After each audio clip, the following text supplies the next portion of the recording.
Hello, I'm football commentator Derek Ray, and you're listening to the Foot Weekly Podcast.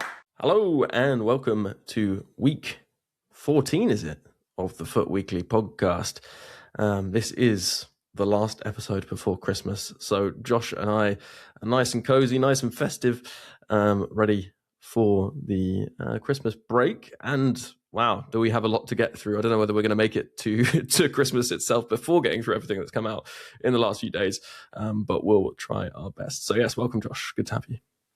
Yeah, it's good to be here, obviously in different surrounds, so the lighting's all off. I'm also absolutely knackered because I drove 6 hours yesterday and got up at 6 a.m. to do so because, don't want to get caught in that Christmas traffic. But yeah, kind of a lot to talk about. There's more than enough content to be getting through, and dare I say it, we've got a proper menu grind at last. Oh yeah, so we'll definitely be talking about that, and I know, when you're sitting on the sofa trying to engage in family conversation, a little menu grind might help pass the time. Definitely wouldn't suggest that. Please spend time with your family.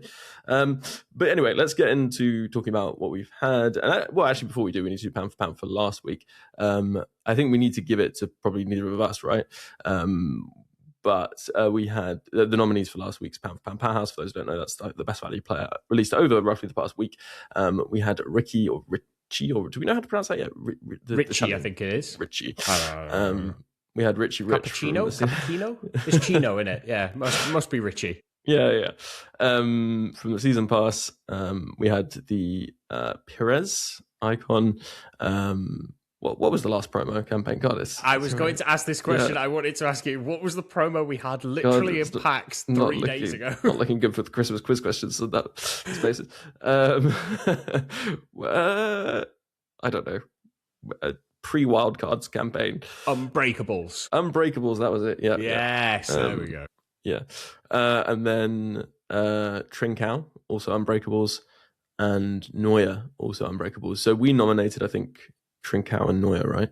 So we'll go between Perez and Richie. Who are you going to go for there? I really like the Perez shout because he is one of those icons that I think has never kind of felt as good as he probably should do. But I mean that icon's just got everything you could want, really. So yeah, I'm happy to go with that. Yeah, I agree. And yeah, season pass players, a little bit of a cheat code as well. They're not technically free, but I guess they are. Right, let's get into this week's pound for pound. Obviously, a lot of options, as you'd expect. We'll start with a listener nomination, though. And I think who should we go for? Well, someone nominated League SBCs, but we'll get onto that in a second. But Parky nominated the Jill Scott Winter Wildcards. This is the first Jill Scott we've had, right? And her first release. And Roy Keane once said to her, Parky says, that she spent 2 hours in makeup and it had done nothing for her. I mean, Roy Keane also said that United were bad out of possession against Villa, and I just completely disagreed with that as well. So, True. That's his job, as he once said, I think. Yes. But the Winter Wildcards promo seems to have done a lot for her, I guess. Good stats across the board. 5'11", lengthy, but play styles where she really shines. Pinged pass, which is the plus. Tiki-taka, incisive, and intercept, probably the most ideal play styles for a centre mid. Relentless, bruiser, and press proven are all useful as well, with a plus in every centre mid and CDM role. Hero chemistry and only being 41k, that makes her extremely good value in my opinion.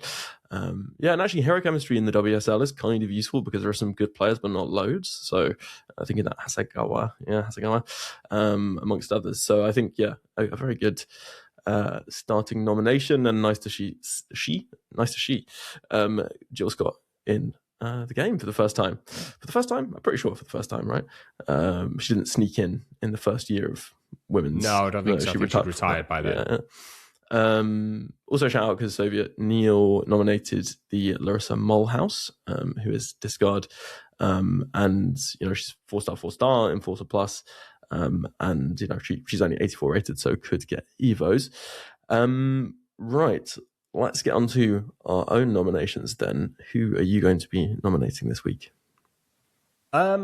So there's a few, and I'm gonna go sentimental, even though I actually don't think he's the best player, and he's currently at the bottom of his price range. So even from a like pound for pound perspective, I think if you bought him, there's a chance that he's about 3 or 4k cheaper when he gets dropped to the 10k price range he should be at. But it's another new hero, and it's 𝗪𝗲𝗄𝗃. Now, the reason that he's somebody I have like a bit of an affinity to is mainly because one of his final cards, I think he had a incredibly slow gold card at Bayern, and he just scored 35-yard bloaters for fun. And so, like, I was, as soon as he was in the game, I was kind of excited for him. And I opened my third pack for Winter Wildcards, and out came 𝗪𝗲𝗄𝗃 Winter Wildcards. And he's got Finesse Plus, which his base has got Precision Header, which obviously isn't an ideal playstyle plus. But he's also got Low Driven. He's got Game Changer. He's got Acrobatic, which I may have to say for a gameplay pod, but volleys are a lot of fun. When, like, especially if you double tap a lot of through balls, if you hit first time shots with someone who has Acrobatic. Ooh. He's also got First Touch as well. He's got the flex into Cam. The problem with him at Cam is he's got no passing play styles. And so, I mean, that's also an issue with him at striker. But the main reason people are paying 800k for a Cam with no passing play styles. So. Yeah, that's true. The main reason I like him is that I can use a striker called 𝗪𝗲𝗄𝗃 and not feel bad about it. You know, that's the best part. And he's also 5-star, 5-star. So you know, he's kind of, he's just fun. He's one of those players where he's got enough about him that in your kind of more casual game modes, in games that you're not really like try-harding in, he's going to be able to do some things that other players you have that are maybe more meta because they've got passing play styles or they might be a little bit quicker, that they won't be able to do it because they don't have Acrobatic, for example. So yeah, just having a lot of fun with him. Nice. Yeah, that's definitely a more niche pick considering the week we've had, right? There were a lot of good options around in terms of value. I mean, I think the most obvious one, who I'm not going to nominate just because it's so obvious, is Jonathan Tah, right? He has every defensive play style, but also has Intercept Plus. He has Bruiser. I know Bruiser is kind of a defensive play style, but now it's in physical. I feel like you have to, state it separately. But he's also got Precision Header, which is nice. His like defensive stats are all basically 90, which means with the chemistry style boost he's getting really close to maxed out. He's got obviously great strength. He's kind of got a bit of a pace split, but it's not like he's getting any stat wastage, at least when you put a shadow on him. Like he gets 96 sprint speed and 80 acceleration. He's probably just in terms of playstyles missing quick step really. And he's defender plus plus. His GG rating is 94.8. And he's 50k, and that's actually the bottom of his price range, so he could even go lower, to be honest. And he's 88 rated, so he's not even like that high rated. I mean, like it feels a bit ridiculous suggesting EVO potential for 88 rated, but plenty of people are doing it for that Ronaldinho SBC, so why not? I think he basically probably is, if we're talking like truly like efficiency in terms of play styles and stats and all that kind of stuff and price, he probably is the standout on paper. But I did want to nominate another player, another German actually, Kevin Schade, just because I think it's quite rare that we're able to kind of nominate a striker, not just because of 𝗪𝗲𝗄𝗃, but I just feel like they're often at a premium. They carry a bit of extra price because of desirability and because people want to go out and buy the best if they can afford it. He's 120k, so he's not like at the bottom end of pound for pound, I suppose. But his combination of play styles, I think, is just really, really, really kind of perfect, at least for me. I think there's one play style which is perfect for me, and not everyone else will go on to that. But he's got Finesse Plus, he's got Low Driven, he's got Tiki Taka, he's got Rapid, he's got Press Proven, which I think is nice because he's like 6 foot. Yeah, he's like 6'1". He's got Quick Step, so he's got the two pace play styles, and then he's got Trickster, which I think other people probably would go for something else, but I quite like it. And the one limitation on him in a way is that he doesn't have advanced forward, I think, as a plus, or maybe he doesn't. Yeah, so you're probably gonna, if you want him on a role plus, you're probably gonna want to play him on Poacher, which is maybe a bit unusual. I know most people want to play advanced forward, but I don't think it's too different, and you can put it on support, so you get a bit more support from him. And at Poacher Plus, he's a 90.9 GG rating. I think if you somehow manage to get advanced forward plus for an 88 rated, which is possible, we see that, I think, at some point, I think he'll go up quite a bit in terms of his GG rating because his movement will then be better and things. But yeah, he's 5-star skills, 4-star weak foot, really good dribbling stats. He's got 95 pace, which means you don't really need to, or 94 pace, so you don't really need to boost his pace. You can use something like a marksman, a sniper, perhaps a finisher, to boost dribbling and shooting. He's just I think amazing value for his price, and yeah, someone that you can use in a lot of different positions as well because he's got cam, left mid, and left wing. So yeah, that's my pound for pound. But as I said, I think there are quite a lot of options. Is there anyone else you wanted to kind of give a mention to before we move on? Yeah, I mean, we talked about Tar before we started recording, and I think it's just the fact that he's at the bottom of his price range is probably the only reason why he's not been nominated. There's quite a few players that are at the bottom of their price range. I think McAllister is as well. I mean, probably worth pointing out that 𝘭𝘪𝘬𝘦's 2 special cards are coming in cheaper than her Player of the Month. You tried to say that it probably wasn't worth doing the SBC. I think a lot of people did it anyway. But Finesse Plus, to be fair. So if you want to hold on to that, that is true. And I suppose it's worth talking about those 2 cards just to do with the fact that the change in price between them, despite the quicker one is half the price, which I don't think is something we're necessarily that used to. And I think points to that idea that playstyles are king right now. One has low driven, one has technical, and people prefer the low driven. She does also have the roles at striker because she's kind of a base striker, the 𝗵𝗽𝗀𝘀𝗰𝗀𝘀 with low driven. And yeah, they don't have Finesse Plus, but I think if you wanted a special Pina, these are pretty good. They also have 5-star skills, right? Yeah, they're both 5-star, 5-star. Yeah.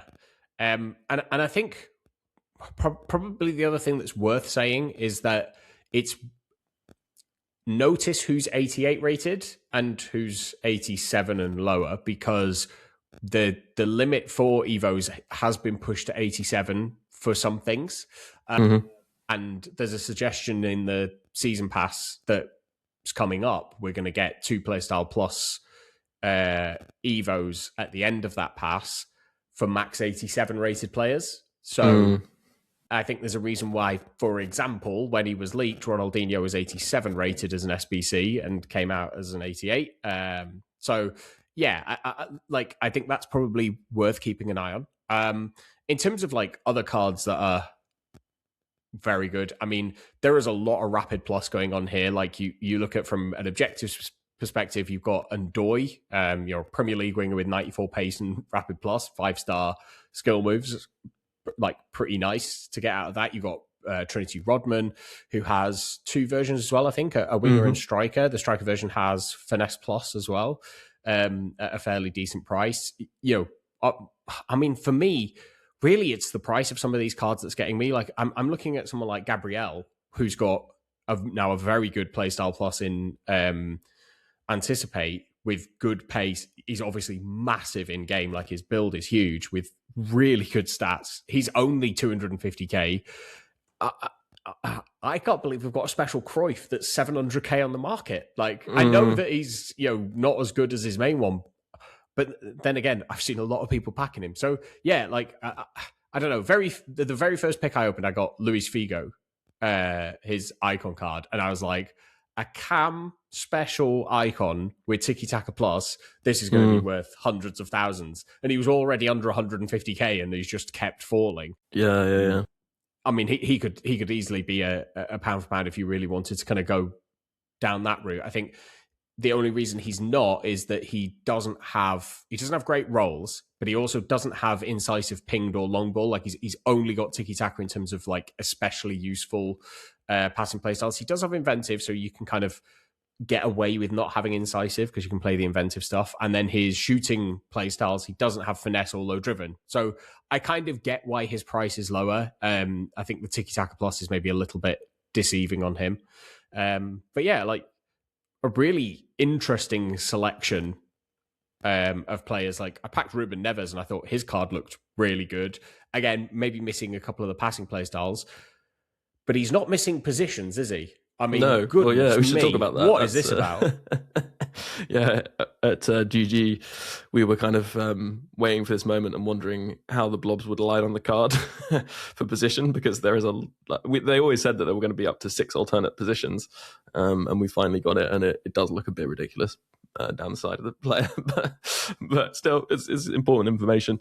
But it does feel like overkill, doesn't it? It's like that does seem like a far too extreme. There's versatility, and then there's like beyond versatility, essentially. Yeah, and like you take that Ruben Neves, I understand all of his positions apart from right mid. It just feels unnecessary to throw in a right mid in there, kind of thing, because it's like you're not going to play him at right mid. I could understand why you maybe move him to any of the other positions. A good player to have on your bench and kind of like can fit in and plug in a lot of gaps. I've seen a lot of people.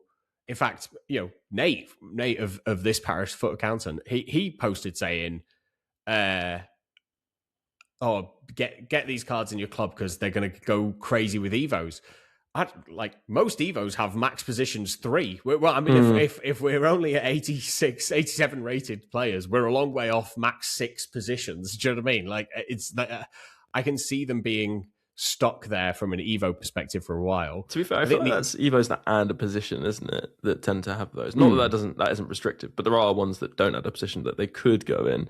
But also, it's not like a lot of the Evos aren't actually that position specific anyway. To an extent, like a lot of them are more broad. And then also you have the fact that actually a lot of the ones that are position specific are like finisher Evos, so they take them too high to be evolved further anyway. So and all these like piecemeal like single playstyle Evos or the season pass ones tend to not be position specific. So yeah, I don't know whether it's actually the advantage that you might think, but it probably is useful for the bench, as you say, if you want to cover a few positions.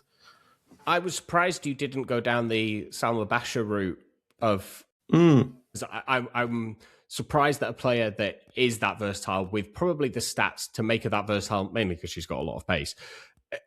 Like, do you think it's just the fact that she's not got passing play styles that has kind of hurt her in terms of like the price? So. Because she can play both full back roles. She can play a centre back with 90 pace. I thought you'd be all over that. And wide mids as kind of like if you wanted to play as a wide midfielder in a 3-back formation, maybe a 3-4-2-1, who knows? Then she'd be able to do that role fairly well, I think.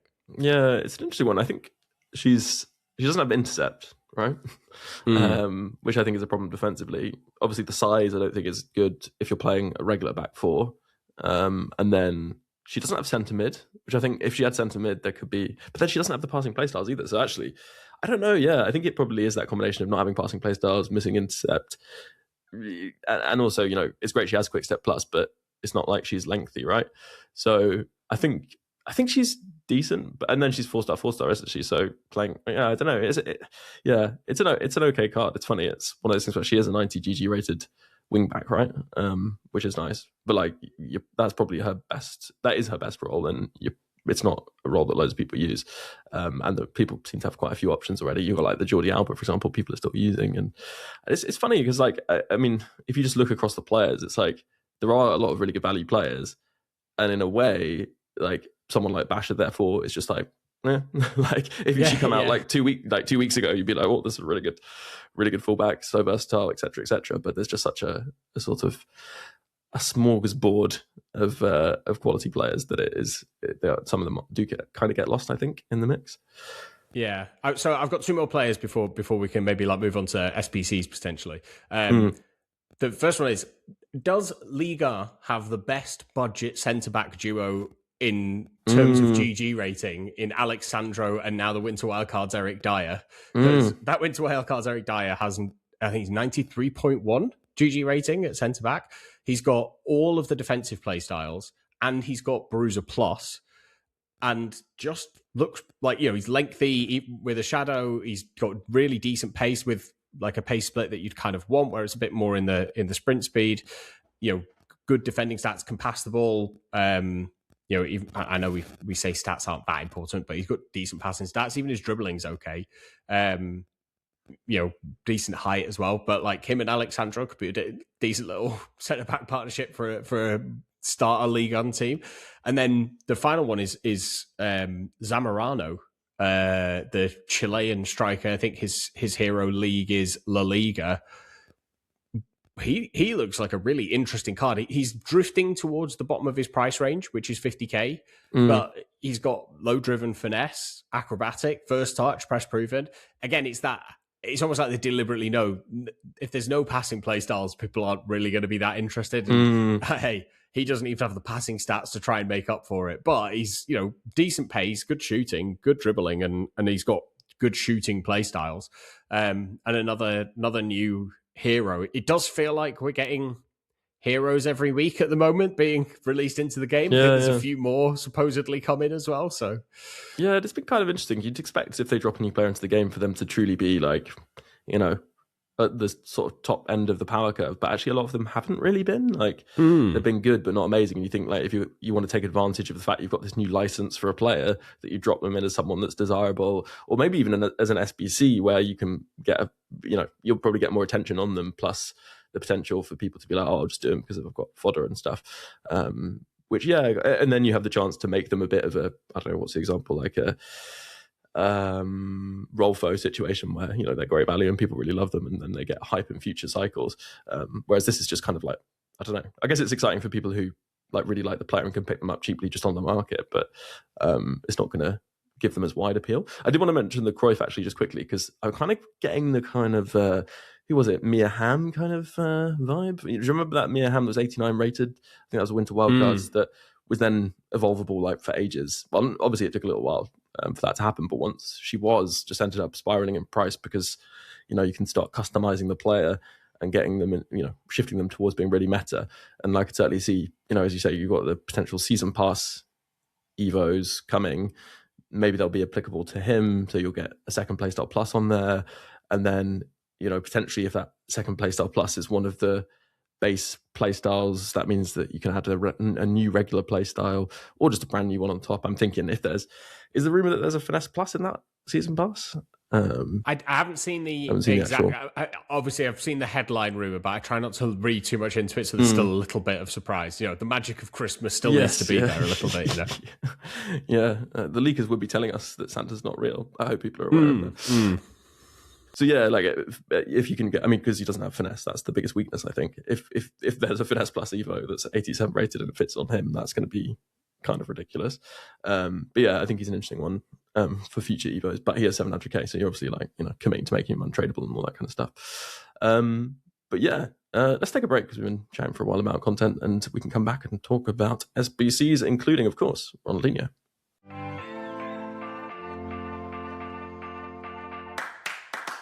Hello and welcome back after the break. So, I guess should we start with the big SBC of the day, of the last few days? Yeah, buongiorno.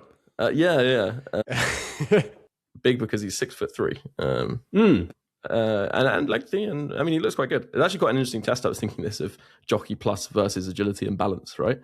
Because he's got 65 agility, 65 balance, 91 defensive awareness. Defensive awareness affecting jockey speed too, but he's got jockey plus. So I think if you use him, which I guess people might, and he feels good in the jockey, then it's nothing to do with agility and balance, which I think is true. Like it doesn't feel like agility and balance has that much impact on centre backs kind of jockeying ability. But yeah, I'm loving that you ran with that for me. Yeah. I just thought that's what we're talking about. But actually, we should point out it's quite a nice little thing they've got going. They've done a callback to the advent calendar system. Because everyone is upset that it's not called Futmas anymore, despite the fact that it's effectively been the same promo now the last few years. It's just called something different. But we've now got daily SBCs, I think, leading up to Christmas Day that have players with shirt numbers that add up to 25. So on the 20th, it was Kudus 20 and Locatelli 5. We had Dybala 21, Buongiorno 4. Isak came on his own, and maybe that's just how many £1 million per game Liverpool will get for him this season. I don't know. So we're going to have 22 and 3, which suggests maybe Christmas Eve we're going to get a goalkeeper as a that's true actually, yeah, SPC. So be interesting to see what we get. But okay, I think we've teased enough. Let's. What do you think of? I'll ask the question because you're the Dino truther here. What's your feeling on this SBC? 88 rated, 88 pace, 85 shooting, 85 passing, 90 dribbling. He's got rapid plus and he's costing 800k.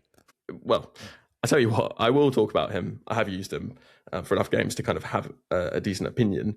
But I was thinking, Josh, why don't you give the kind of verdict on paper, and then I'll come in with a sort of Ronaldinho fan perspective, and also having used him in game.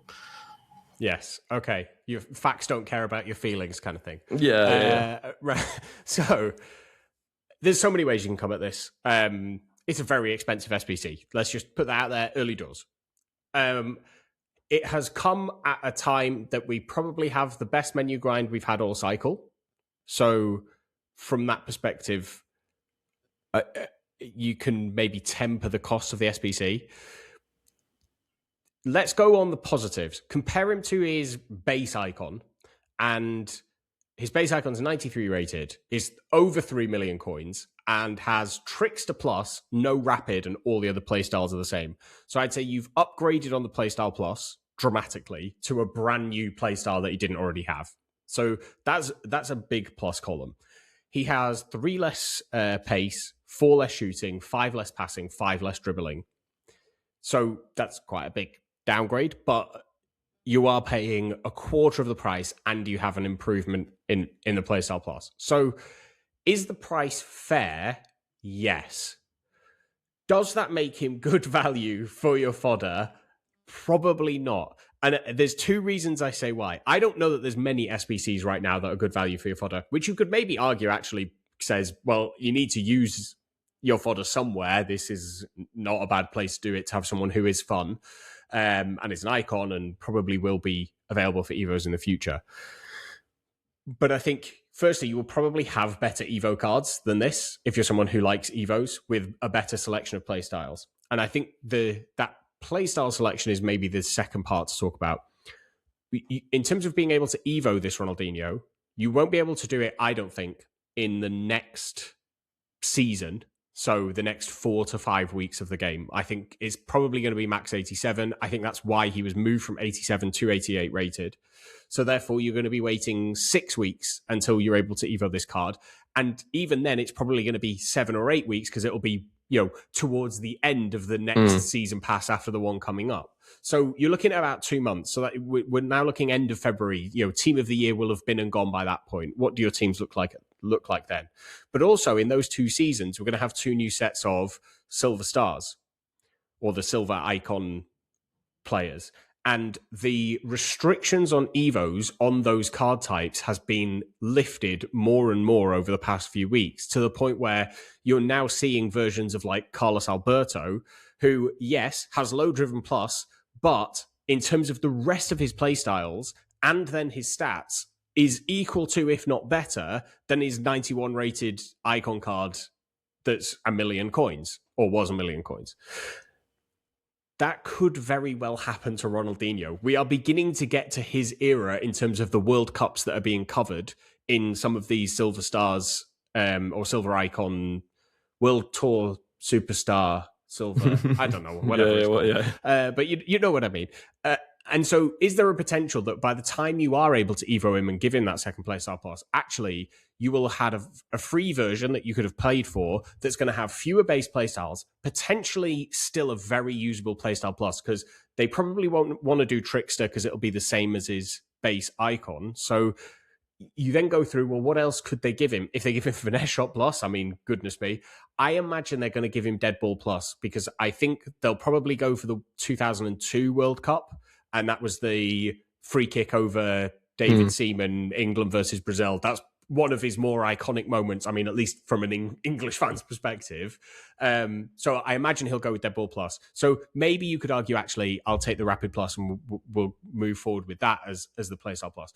But you would be able to build a card then from that silver version that might be better in terms of the base play styles and then even in terms of stats compared to an 88 version that's going to be very limited on EVOs for at least 2 months now, potentially even longer. So that's, I think, the pros and cons.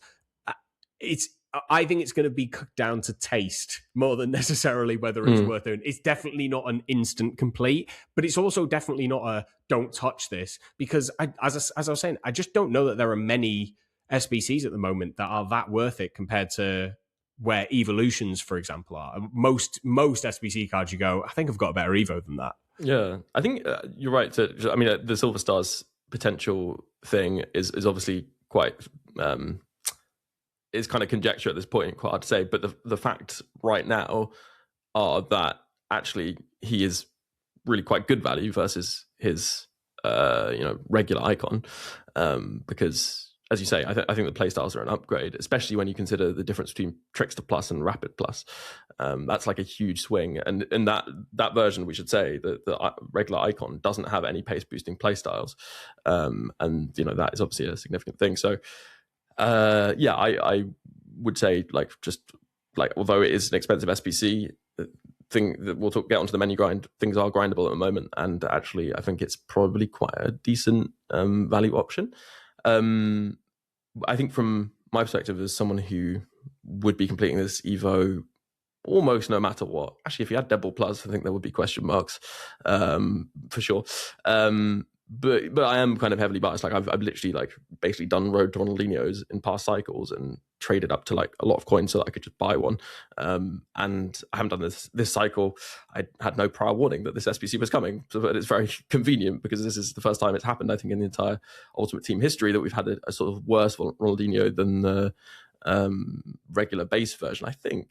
And I think this is something interesting to note. Like probably the worst Ronaldinho you'll have used in terms of dribbling stats, because those dribbling stats are all pretty much around the 90 mark.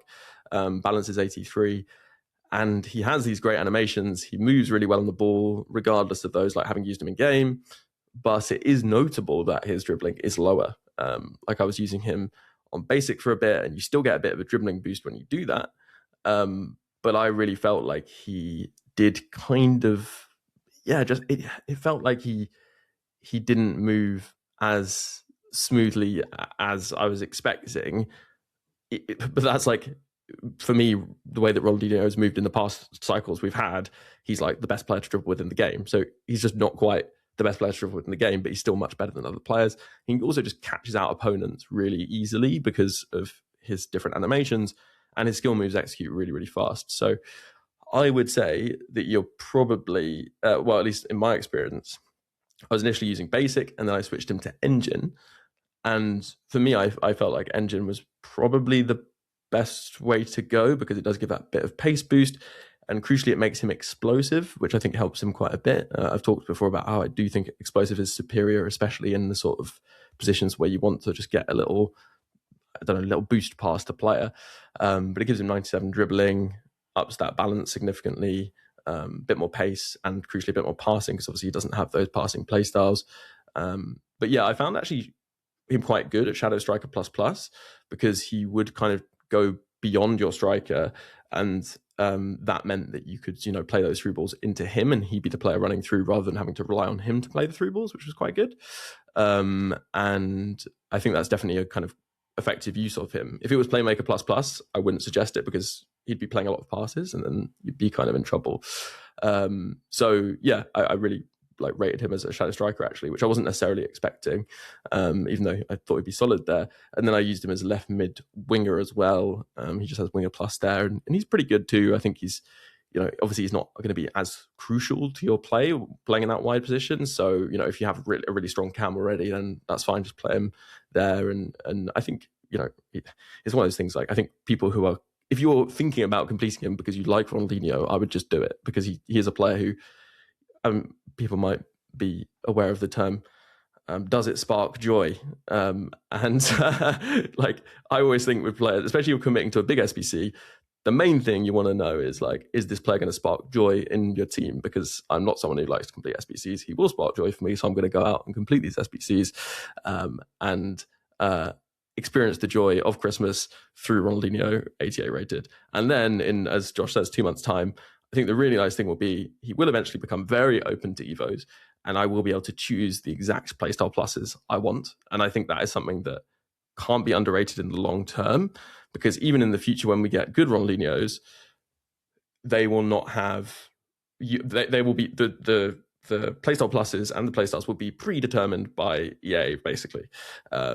And this is something that we rarely get, basically, in the game with high tier icons, and you will be able to do that with this Ronaldinho. You'll be able to pick the next playstyle plus he gets, the next, to an extent, right? If you wait long enough, I guess, the next playstyle plus he gets, and the next playstyle plus he gets, etc. So I think that is something that is pretty valuable. And yeah, I would just maybe look into the playstyles you're using. As I said, I enjoyed making him explosive, and I think that is something I'd recommend.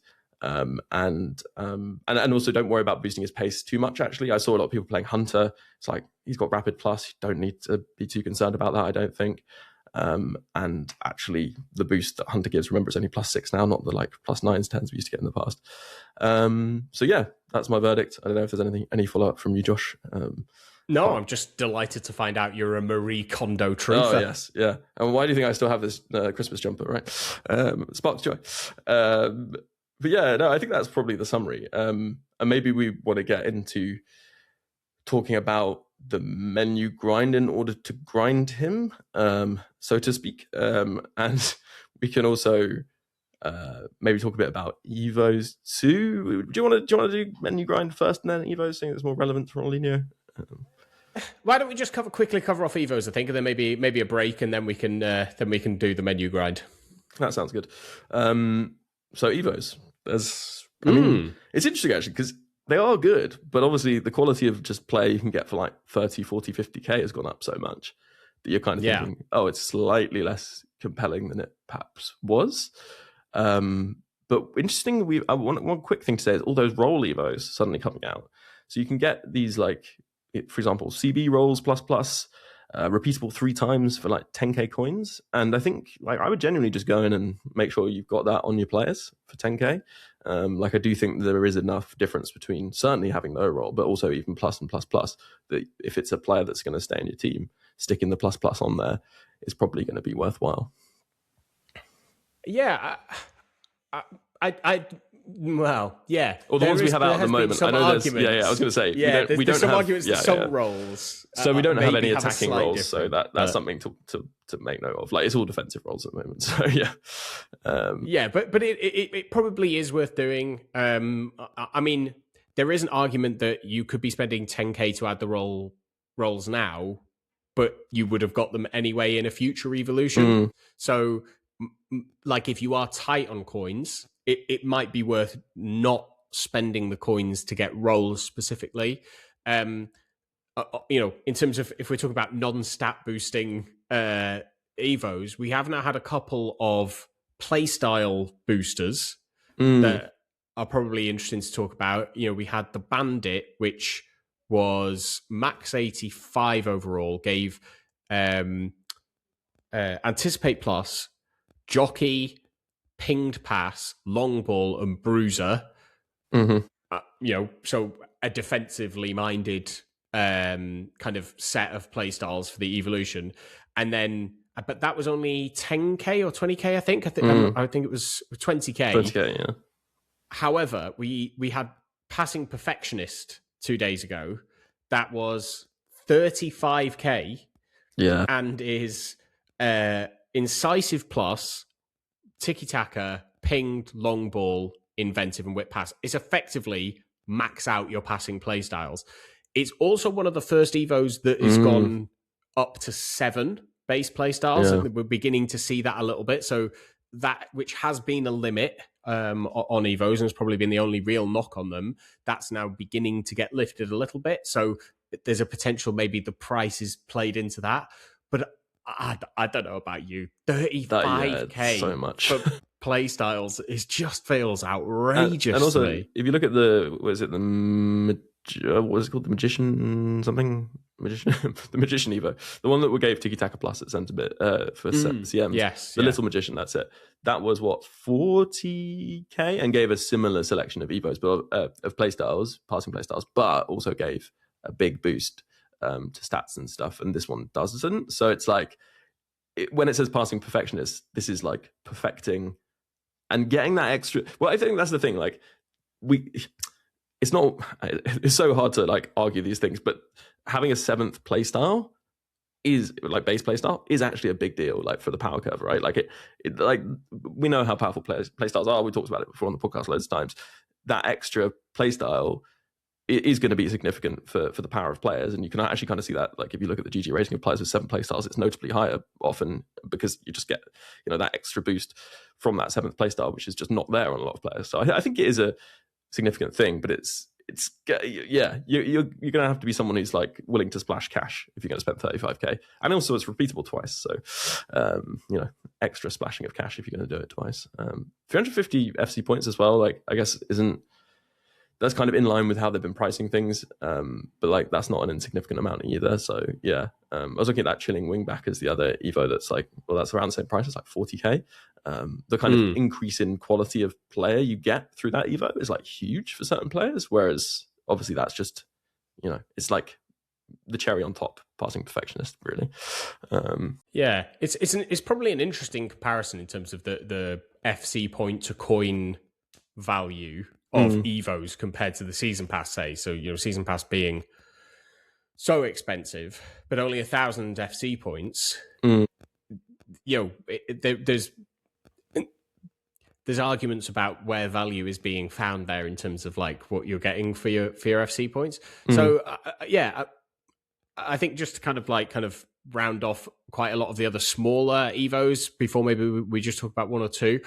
There's been a lot of kind of position specific roles Evos, but also some kind of like small position boosts. So like a right-sided attacker and left-sided attacker, where it was just like a +1 overall, but gave 8 pace and then positioning, finishing, and shot power to players either at right mid or right wing or left mid or left wing, up to 84 rated. Kind of, and free, it's not a huge boost. It's not going to push the needle on anything, but a nice little kind of push. And I think did we get one other that was a bit like that? Yeah, we got Stay Frosty, which isn't position specific, but does give like a decent dribbling boost. What I'm finding interesting in some of these, so like Stay Frosty, for example, is 12 agility, 12 balance, 10 dribbling, 12 reactions. And that's going to, depending on what your stat distribution is, that might leave you a little bit lopsided in your dribbling stat. There's no ball control in there, for example. So the players that these kind of really stat specific upgrades are going to be good for, you need to be a little bit more careful on than maybe you would do if it was just, I don't know, +10 dribbling overall. That's really rather than the specific point. So yeah, some really interesting kind of smaller Evos in there, but we've got a couple of paid ones. I think there's two probably worth talking about. The Frostbite Finisher. Yes, Frostbite Engine. I mean, actually is back as a result. Yes, yeah. It was called that, wasn't it? I think we're still on Frostbite, aren't we? Oh, okay. Yeah, maybe you get a boost for 2.0. The compatibility between the Evo and the game engine. I would definitely be completing. No, but yeah, it's 75k Evo, so it's expensive. It's one of the more expensive ones we've had as well. It is. Now, what I would say is, I think it gives very good play styles, and I think it goes up to 7 base play styles as well. And for those lower rated players, it gives a really good overall boost compared to the stats that you're getting, because there's a lot of like 20 finishing, 20 positioning, 15 composure, 15 reactions, 20 strength. There's a lot of kind of above 12 boost, which means you're going to get a good overall boost compared to it.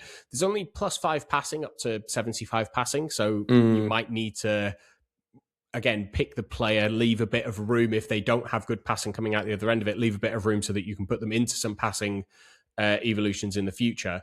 I'm not a huge fan of the exclusion of left and right wings in these Evos, and I actually think positional exclusions that are happening at the moment, where it's max 3 positions and then it adds a position, it's limiting the number of chains you can do. And I know that that's deliberate. I completely get that that's deliberate, but it does mean that if your selection of players is quite tight in terms of who you want to evolve, some of these evos can just completely miss you. And it feels like if you're someone who likes the themed teams, it's such a big decision to kind of then start a new evo squad that, I don't know. I think there are some evos that, like, if your strikers in your evo team all have right and left wing positions, then I think it's okay to miss something like Frostbite Finisher. I don't think you're going to be left behind from an evo squad perspective because you didn't do it.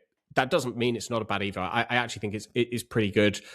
We're seeing the price creep back up again to that 100k everyone said was really expensive for the centre-back Evo that we got that gave Anticipate Plus. But, when you give low driven and finesse, I think for a striker Evo, it's probably going to be expensive. Yeah, and 7 playstars as well. It's interesting, actually. I've found myself, though, there have been so many good smaller Evos that I found myself like not doing something like the Little Magician, for example, so far, just because it's like I can keep evolving these players if I keep them like lower rated, and if I do that Evo, I know I'm not going to be able to evolve them again, particularly in the future. Although I guess you can add the role Evos go up to 87 actually, interestingly, but like just generally you're going to be kind of struggling to obviously to evolve them any further than the 87. So I do think there's like definitely paths to be made with the smaller Evos, and actually with that Stay Frosty Evo that gives the Rapid Plus, it's quite nice in that you can apply that to quite a low rated player, and then you can block any other less good playstyle pluses through the smaller Evos if you don't want them, and that's something quite handy to do. Like I applied that Perfect Curl Evo to like a silver player who had really high agility and balance, and then did fast feet, I think it was, which boosted the agility and balance to like 99, which is pretty rare like on a player. And then I'm just like adding any Evos that I'm like not particularly using that I think will suit. He's like an Evo dump.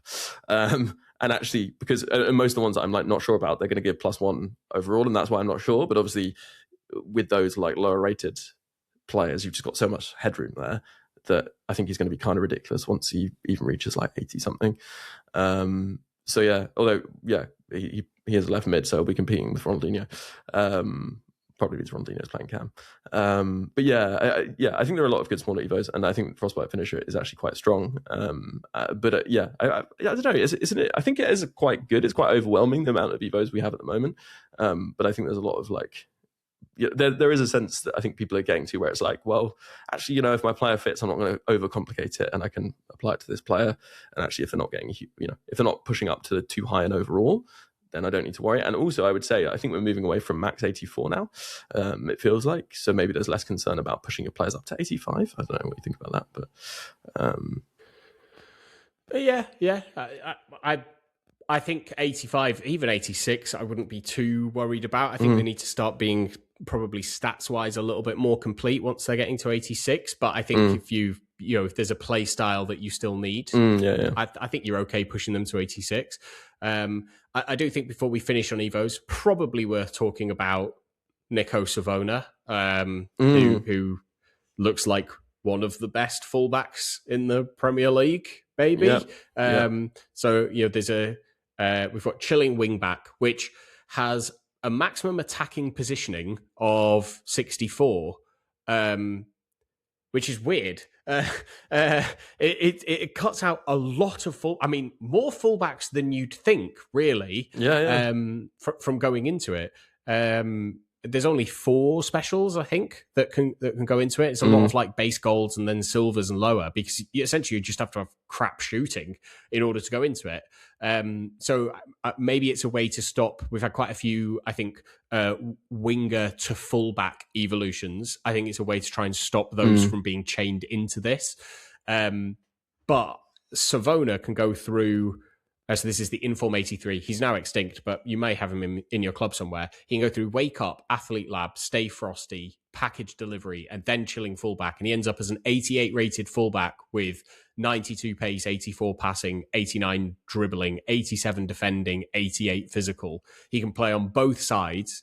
He is Rapid Plus, which I think is probably not the best playstyle plus, but he has Pinged, Jockey, Intercept, Anticipate, Quick Step, Relentless, and Slide Tackle. So I mean, like, well, also he's pretty solid.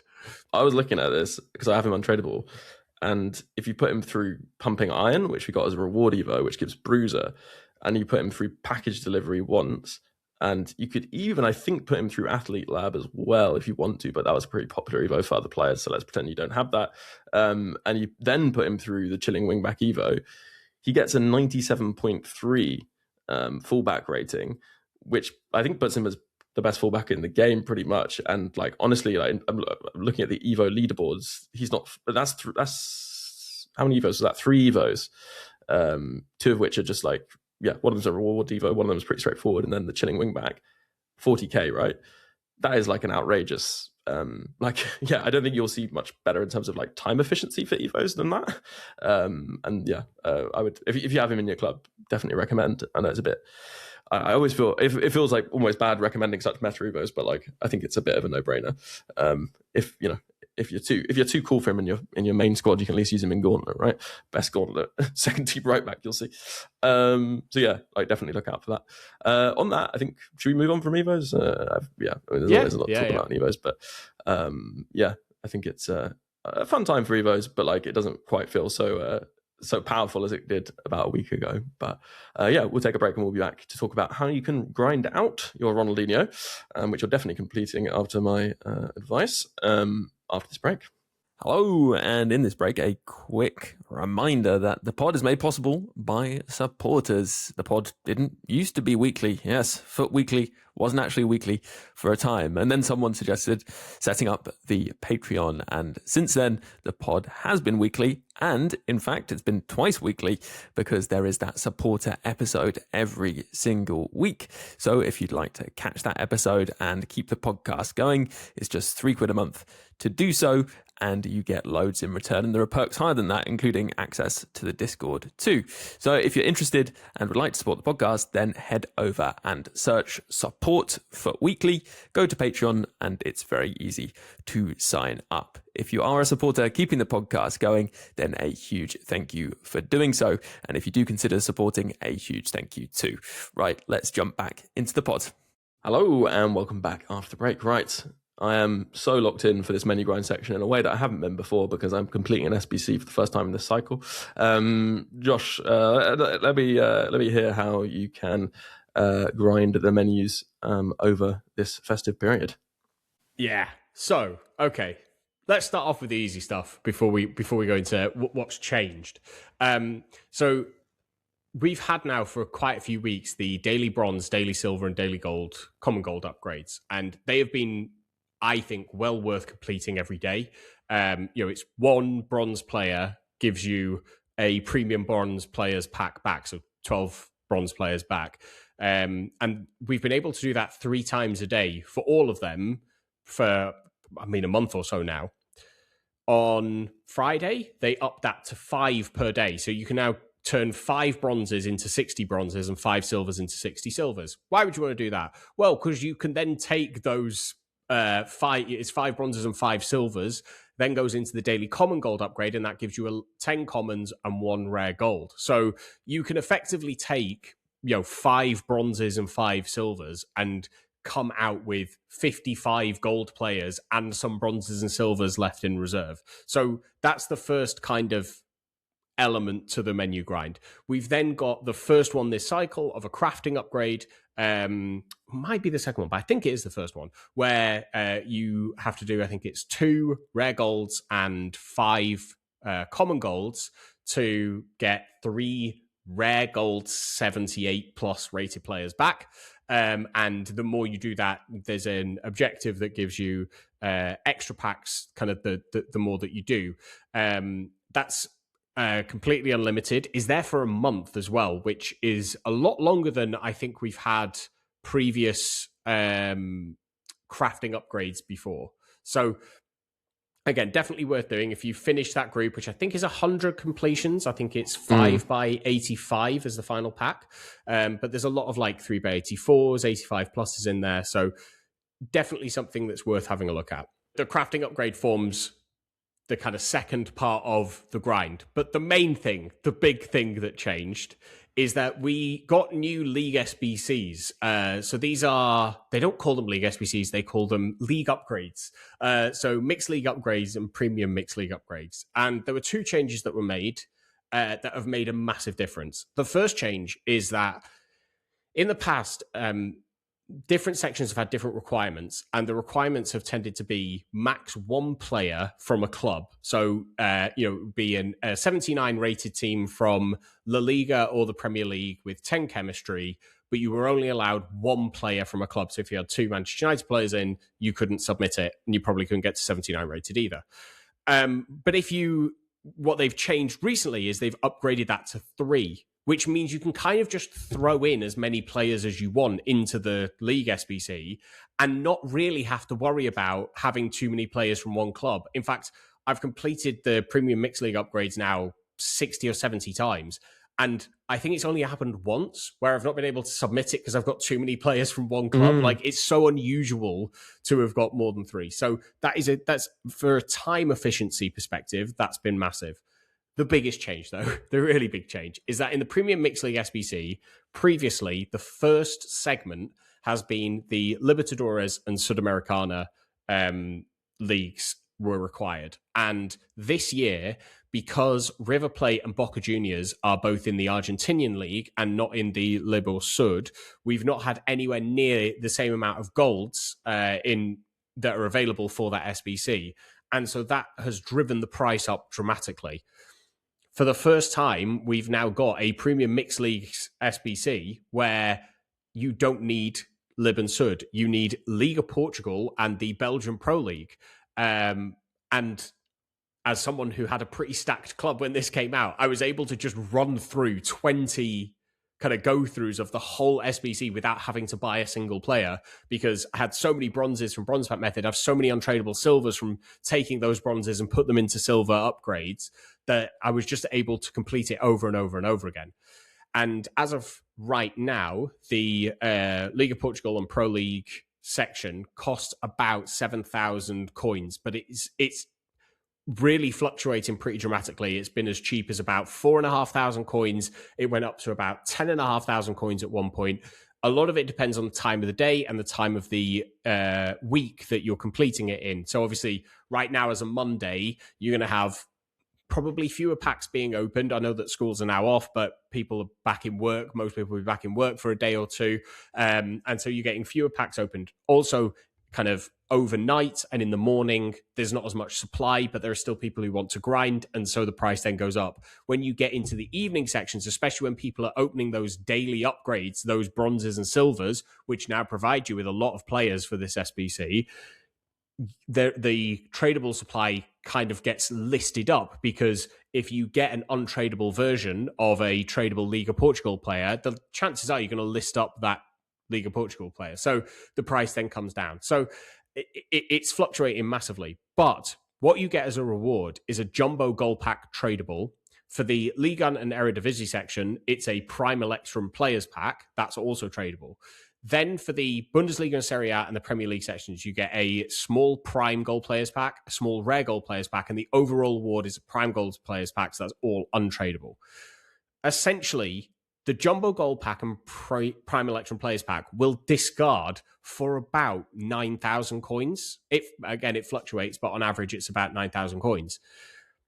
And you get so many kind of gold cards back from the daily upgrades, from the Winter Wildcard crafting upgrade, and then just from the Prime Gold Players Pack, the small Prime Gold Players, and the small Rare Gold Players Pack, that you can pretty much complete the other 3 sections of this SBC, so the Liga and Eredivisie, Bundesliga and Serie A, and Premier League and La Liga, without having to buy players. And even if you do have to buy players for them, they're all discard price. They're so cheap. So you can pretty much turn a profit, or at least break even, maybe spend 1,000 or 2,000 coins to do a run through of the League SBCs.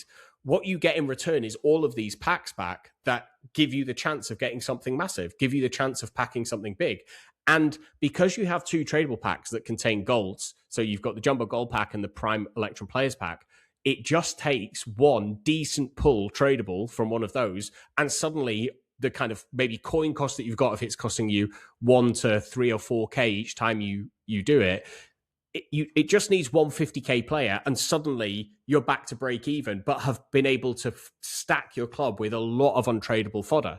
So that has been the kind of massive change that's happened in the grind. And like, I hope that we do see those leagues rotating in those slots, because it has kind of kept it really fresh, I think, from a kind of menu grind perspective. It means you will keep more players. You won't do as many bronze upgrades or silver upgrades, because what if you use a league that's then like pretty important for a future version of the Premium Mixed Leagues upgrade? So we're back to what feels like a proper menu grind, where it's not... I'm not going to sit here and say it's infinitely repeatable, because there is some coin injection. There is an element of club stacking you need to do before it, so that you have enough Bundesliga and Premier League players to kind of just get those last two sections done without having to even worry about it. But it's as close to infinitely repeatable as I think we're likely to get. And it's there for 24 days. So it's going to take us right up to Team of the Year as well. So it's been huge for those Team of the Year preppers. Yeah. It's a really good point, actually. Yeah, it probably will. Yeah. It's kind of close Team of the Year. It's weird, isn't it? It's like suddenly you get this big jump for Winter Wildcards at the moment, and then suddenly another big jump as well, potentially. Although, as we were saying, it is about the availability of these very strong players, which is really kind of, I think, jumping the power curve for everyone, not just obviously people at the top end. And that's where those kind of power curve steps come. And it definitely feels like we're in one at the moment. And that's been pretty fun, I guess, in many ways, at least for now. We'll see how that continues, because we're expecting, 3 teams total for Winter Wildcards. And are they doing this weird thing where they like release one on Christmas Day, then one the next day or something? Because, Christmas Day is Thursday, and then there's another one on Friday for or maybe they'll release the third one on Sunday. And they'll do something like that. I don't know. They do like a three promo teams in 2 weeks, effectively. It tends to be what happened. It's what happened last year as well. So there'll be plenty of Winter Wildcards to get your paws on. Got to get that Christmas money. Yes. But I think we're pretty much ready to wrap up. I think there's one final thing to cover, which was the update that's coming out. And I think it's something that people were not... Well, I wasn't particularly expecting to see it before Christmas, I have to say. So a little Christmas gift from EA. The patch released on day of recording includes the update on AI defending, which reads... In the next update, whenever it comes, AI defenders will have slower reaction times when marking the ball carrier, which can result in them leaving more space open while transitioning between actions. Hard to say what that's going to mean before trying it out, but that does sound promising in terms of shifting the balance towards people who manually defend. Yeah, so there is a video that goes along with this to kind of show you the difference. I think it's probably just worth pointing out the difference between an update we've got today and when this update's actually coming in game. They've given us this kind of verbal update, but the patch they're talking about is coming in early January. So think back to last year, we had the pre-Team of the Year patch that had a pretty big impact on the game, I think, last year. So this is more one of those communication things, and maybe it's something they learned from the version of this that they did, the feedback update that they did, I think, in November, which got criticized a lot for saying, we're thinking about making this change, and if we do, it will come in the future. Whereas this is what we're changing. It's going to come in early January. Here's some idea of how it's going to happen. I kind of like that. There's always that thing that they talk about in marketing of don't tease a teaser kind of thing. Don't tell people what to expect until you can provide them with it. And so maybe they don't need to do this. Maybe just tell us once the patch is out. But I think the fact that they have committed to that change, they've told us what that change is going to be, and they've provided us with a video that I'm sure will be overly dissected into oblivion about like what that change is going to look like. I think that's a good thing. And knowing that there's going to be some change to AI defending is good. So, I mean, We'll have to see how that is. No mention of second man press. Yeah, I was going to say that could be as someone who thinks that's overpowered. That is a shame. I think that's probably one of the things. Like, it makes sense because the players tracking of if people have seen clips, I'm sure, of really bad examples of where like an attacker is dribbling a defender who isn't being controlled at all and is managing to stay with that attacker, whereas like that might be fixed, but if you're holding second man press, you can probably still do that.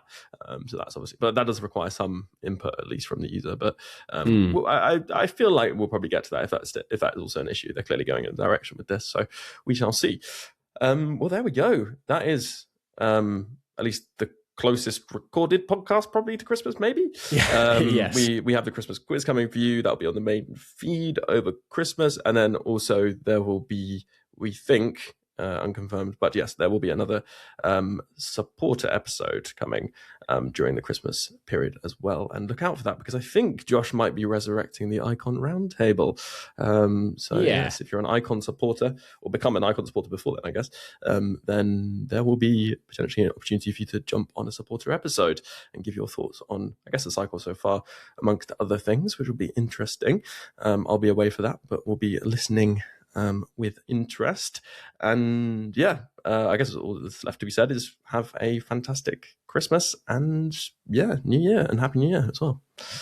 Yes, indeed. Merry Christmas. I would say if you're someone who tends to listen to the podcast, the Christmas quiz you get a lot more out of watching it, because I'm doing as much editing as time will allow me to, so that visually we did as much as we could, so that if you're just listening to it, you'll still follow along and everything. But there's definitely some extra things in there if you watch it. So if you can take the time out, then I think you'll have a good time watching it. Some extra Christmas bells and whistles, I think. Looking forward to that. As we say on that episode, have a great Christmas and Happy New Year. Thanks for joining us over the course of the cycle. And I guess actually to you, Josh, Merry Christmas. Have a great Christmas and a very Happy New Year.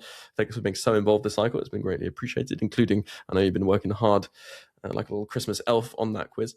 It's been great. Really appreciate it. And yes, of course, we should always say, do subscribe via the various different podcast platforms, Apple Podcasts, Spotify, YouTube. Drop a comment, say Merry Christmas, and maybe one thing you're let's keep it positive. It's Christmas, something you're enjoying about the game. Maybe we'll come back to that in the new year.